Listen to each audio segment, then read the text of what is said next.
हर राज्य अपने अपने आधार पर यूसीसी उत्तराखंड लेकर आया है, कई अन्य राज्य इस पे चर्चा कर रहे हैं। राज्यों की अपनी इच्छा है, अगर कोई लाना चाहते तो लाए, इम्प्लीमेंट करे। और भारतीय जनता पार्टी ने जो पहले दिन से कहा, हमारे इलेक्शन मैनिफेस्टो में, संकल्प पत्र में आप देखेंगे तो अगर हमने धारा 370-35 से हटाने की बात कही थी, राम मंदिर बनाने की बात कही थी, ट्रिपल तलाक पर कानून बनाने की बात कही थी, राम मंदिर के साथ साथ अब सीए अमेंडमेंट बिल लाने की बात कही थी, हमने वो सारे काम किए। और भाजपा जो कहती है वो करके दिखाती है।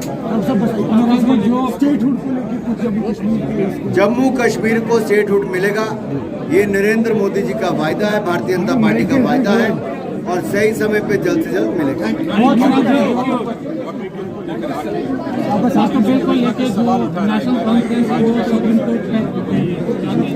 मैं एक सवाल आपसे करना चाहता हूँ, यहाँ पे वक्फ की कितनी प्रॉपर्टी पर अस्पताल बने, कितने स्कूल बने, कितनी यूनिवर्सिटीज बनी है, कितने स्किल सेंटर बने? बना है कोई? क्या बना है कोई? ये देश में 200 लोगों के हाथ में 2 लाख करोड़ रुपए की प्रॉपर्टीज है। कांग्रेस ने 2004 में जो सच्चर कमेटी बिठाई, 2006 में सच्चर कमेटी की रिपोर्ट में आया कि वक्फ बोर्ड बनना चाहिए। उसमें कहा गया कि इसमें पारदर्शिता, जवाबदेही, ट्रांसपेरेंसी, अकाउंटेबिलिटी लानी चाहिए। और 200 लोगों के हाथ में जो प्रॉपर्टी है, इससे कम साल का 12,000 करोड़ रुपए की इनकम हो सकती है, जो मुस्लिम विधवाओं पर, मुस्लिम तलाकशुदा महिलाओं पर, मुस्लिम बेटियों या बेटों पर, बच्चों पर, मुस्लिम पसमानदा मुसलमानों पर या मुस्लिम परिवारों के लिए हेल्थ हो, एजुकेशन हो, अन्य सुविधा हो, स्कॉलरशिप स्कीम्स हो, सब कुछ दिया जा सकता है अगर आमदन हो।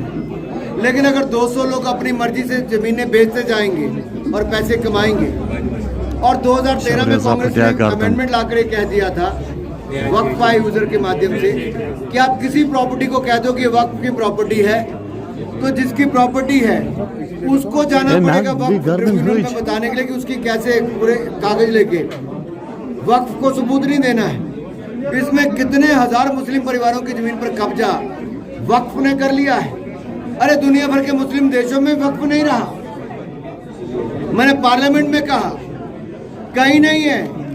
सऊदी अरेबिया से लेके, यूएई से लेके, पाकिस्तान से लेके अन्य देशों में देखिए साहब, कहीं पे नहीं है। ये भारत में वोट बैंक की राजनीति के लिए किया जा रहा है और इसमें मुस्लिमों का भला नहीं हुआ, मुस्लिमों का नुकसान ही हुआ है। गरीब मुसलमान को कुछ नहीं मिला है और नरेंद्र मोदी जी की सरकार ने गरीब मुसलमान या हर मुसलमान को देने के लिए ही वक्फ बोर्ड बनाने की ये कानून पास कर। कोड ऑफ कंडक्ट कम समय लगा रहेगा, 5 साल में एक ही बार चुनाव आपको करने पड़ेंगे, लाखों करोड़ रुपया देश का बचेगा, लगभग 1.5% जीडीपी में ग्रोथ होगी, कॉम्पिटिशन होगी। और जो हमारे एम्प्लॉइज हैं, टीचर हो, पैरामिलिट्री फोर्सेज हो, गवर्नमेंट एम्प्लॉइज हो, ये सब अपना काम कर सकते हैं। पैरामिलिट्री फोर्सेज अपना सिक्योरिटी का काम कर सकती है। 1952 से लेके 1967 तक, 1952 से लेके 1967 तक वन नेशन वन इलेक्शन होता था, पार्लियामेंट और विधानसभा के चुनाव इकट्ठे होते थे।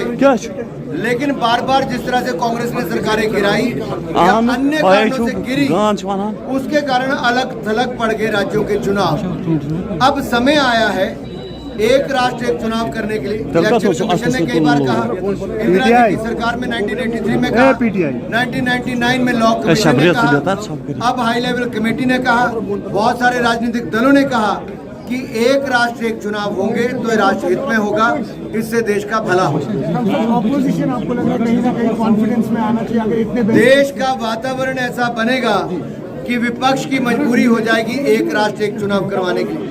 देश की जनता सवाल पूछेगी कांग्रेस के नेताओं से, विपक्षी दलों से कि क्यों डरते हैं चुनाव लड़ने से एक साथ, क्यों एक साथ चुनाव नहीं करवाना चाहते।